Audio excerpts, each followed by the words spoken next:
Today we are going to the next class of your previous class.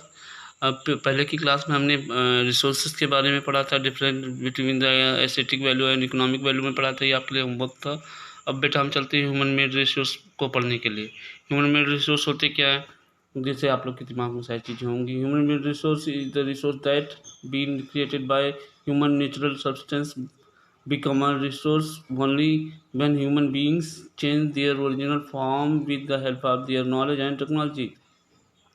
मतलब कि कोई भी चीज़ रिसोर्स तभी हो सकती है नेचुरल वे जब उसे मानव अपने टेक्नोलॉजी से और नॉलेज से उसको अपने प्रयोग लायक बना ले।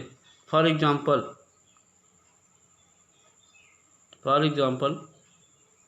Iron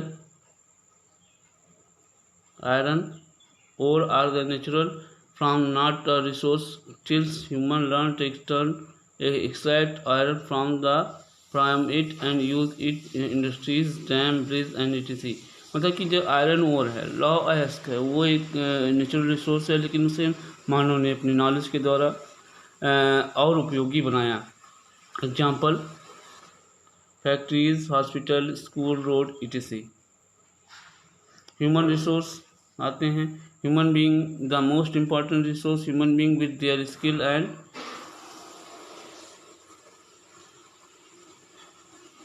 technology and hard work harness of natural resource। economic prosperity of a country depend on how to available resource and harnessed by human beings। do you know, क्या आप जानते हैं, बहुत अच्छी चीज़ है इसमें। by estimate petroleum produced to the earth would be about 60 years। This estimate take into the account current consumption level of forecast of futuristic trends use। Conversion of resource, conversion कैसे करेंगे जैसे हमारे आगे आने पीढ़ी भी इसका प्रयोग कर सके। All the resource would be use carefully and wisely मतलब कि हमें जितने भी रिसोर्स है उनका प्रयोग बहुत सावधानी पूर्वक करना है बेटा। कैसे केयरफुली करना है, वाइजली करना है। Using the resource we get must time to renew, हम अपने रिसोर्स का प्रयोग ऐसे करें और उन्हें रिन्यू होने का मौका भी दें। If we are not careful then renewable resource will come scratch and will get excluded. अगर जब हम इसका प्रयोग अगर ध्यान सावधानी पूर्वक नहीं करेंगे तो ये क्या हो जाएंगे, एक्सक्लूड हो जाएंगे, ख़त्म हो जाएंगे। आगे देखते हैं। For example petroleum, fossil fuels which form the remains of plant and animals which were buried under the earth for the million of years। the heat pressure convert into the petroleum। मतलब कि जैसा कि आप जानते हैं petroleum fossil fuel है जो remains petroleum और एनिमल्स से बना हुआ है, वो पृथ्वी के अंदर मिलियन ऑफ ईयर से दबा हुआ है। हीट और प्रेशर से वो कन्वर्ट किस में हो गया, पेट्रोलियम में। Petroleum as a important resource for the transport and industry. आप जैसा कि जानते हैं पेट्रोलियम ट्रांसपोर्ट और इंडस्ट्री के लिए क्या है बेटा, बहुत महत्वपूर्ण है। आगे देखते हैं। अब देखेंगे टाइप ऑफ रिसोर्स को बेटा एक चार्ट के द्वारा दिखाया गया है। अब इसको हम चार्ट देखते हैं। चार्ट में देखेंगे बहुत इंपॉर्टेंट, इसको आप अपने सफ़ेद वाले पेज पर ड्रॉ आउट भी कर लेंगे। ठीक, जो भी चीज़ें अभी तक हम लोगों ने पढ़ी है वही इधर देखते हैं। नेचुरल रिसोर्स एक एक हम करके देखते हैं। नेचुरल रिसोर्स में देखते हैं जो अभी तक हमने पढ़ा है, शायद वो हो जाए नेचुरल रिसोर्स। अब नेचुरल रिसोर्स को हमने कितने भागों में बांटा, on the basis of their level of development, their origin, on the basis of their renewability, on the basis of their distribution. देखो on the basis of their development के actual और potential में बांटा था। अब आगे देखते हैं इसको, इसमें क्या है, एक्चुअल और पोटेंशियल है, कोई दिक्कत नहीं बेटा, एक्चुअल और पोटेंशियल है। On the basis of there origin, इसमें बेटा बायोटिक और बायोटिक है, ये भी क्लियर है आपका, बायोटिक है क्लियर हुआ। अब चलते हैं हम लोग on the basis of their renewability में आगे बेटा renewable resource and non renewable resource, clear हुआ। अब आगे देखते हैं on the basis of their distribution, अब यूनिट जो हर जगह पाई जाती हैं, लोकलाइज यानी जो स्थान विशेष पे पाई जाती है, क्लियर हुआ बेटा ये। उसके बाद है दूसरा पॉइंट है human resource. made by the human things, human made resource, human as a resource, human being at themselves as a resource for their skill and technology। ये हो गया तीनों रिसोर्सेज आपके क्लियर हो गए। ये इंपॉर्टेंट है तीनों रिसोर्सेज, इसको चार्ट में आप अपने कॉपी में ड्रॉन करोगे। अब आगे चलते हैं, हम देखते हैं इसमें क्या चीज़ें और है। Due to industrialization and its composition gone up many folds, so it likely so it's likely to be executed soon if controlled. So it likely be executed soon if not controlled. Why used wisely in the future? Without petroleum, industries will close down and mean of transport will be affected and life will be almost come into standstill. So avoid this situation, we need conserve the resource। मतलब अगर हम इस तरह के अंधाधुंध उपयोग को नहीं बचाए तो आगे आने वाले फ्यूचर में हमारे लिए विदाउट पेट्रोलियम की इंडस्ट्री क्या हो जाएंगी बेटा, क्लोज डाउन हो जाएंगी। क्या हो जाएंगी? क्लोज डाउन हो जाएंगी। और हमारा ट्रांसपोर्ट क्या हो जाएगा बेटा, स्टैंड से लो जाएगा।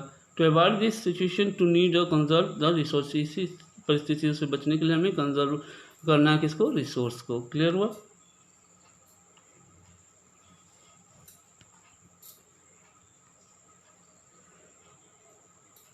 ये बेटा रेन वाटर हार्वेस्टिंग है, इंपॉर्टेंट थिंग है। Do you know on the easiest way to recharge the groundwater? Simpling the rainwater harvesting, RHW. It is the most important for you. It is write down.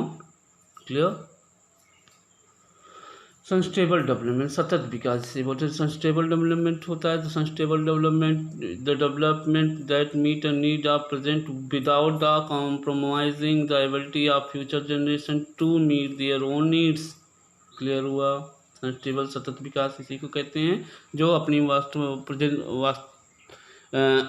अपनी आवश्यकताओं की पूर्ति भविष्य में आने वाली जनरेशन की आवश्यकताओं की पूर्ति को रखते हुए ध्यान में किया जाए। इन अदर वर्ड में देखते क्या कहते हैं, in other word it's means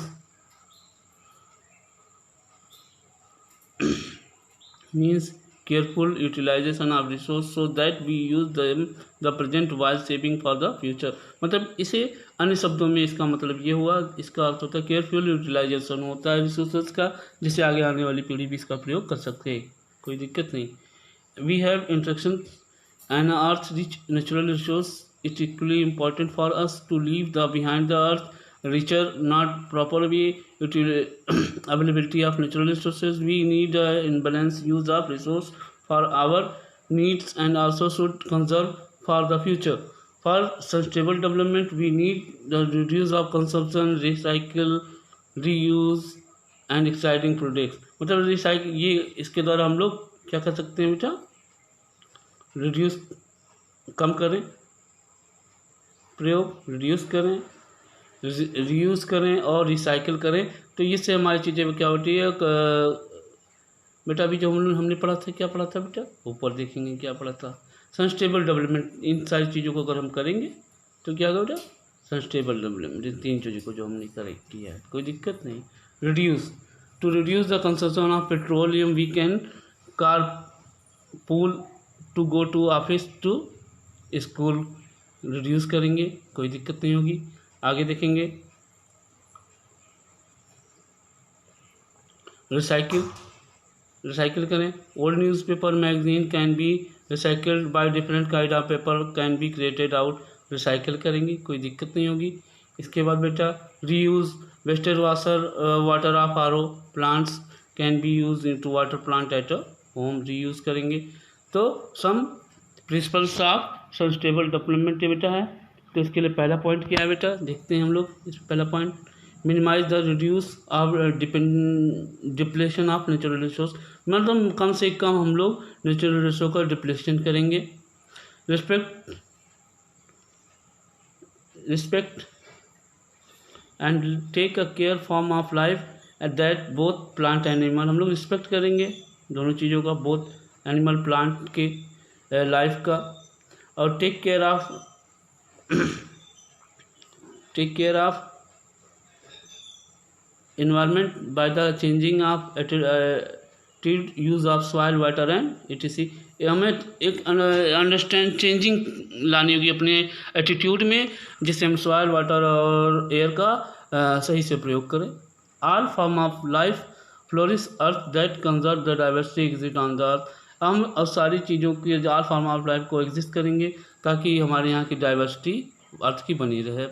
minimise the damage of natural environmental system around the ecosystem to sustain their own. मतलब कि हम एनवायरमेंटल सिस्टम्स को बहुत कम हार्म पहुंचाएं जिससे हमारा इकोसिस्टम बना रहे। In fact we should take a care not disturb existing ecosystems in nature which have develop the centuries. मतलब हमें उस तरह के इकोसिस्टम को नहीं नष्ट करना चाहिए जिसे बनने में कई शताब्दियाँ लग चुकी हैं। कोई दिक्कत तो आता है। According the Indian norms least 40 litres per capita drinking water should be provided to every person within the distance of 1.6 kilometre of their residence। मतलब कि 40 लीटर है उसके 1.6 मतलब एक आदमी के पास जल होता 40 लीटर है, उसे पानी के लिए 1.6 किलोमीटर जाना होगा। There should be least one of per pump पर इतना है। आगे देखेंगे, ये क्वेश्चंस आपके हैं, क्वेश्चंस हैं। इसके बाद चलते हैं कीवर्ड आपके लिए बहुत इंपॉर्टेंट है, ये आपका होमवर्क है आज कीवर्ड, जैसे abiotic resource actual biotic new word हैं, आप अपनी कॉपी में राइट डाउन कर लेंगे। अब ये आपका होता है क्लासेस खत्म। Thank you, good have a good day.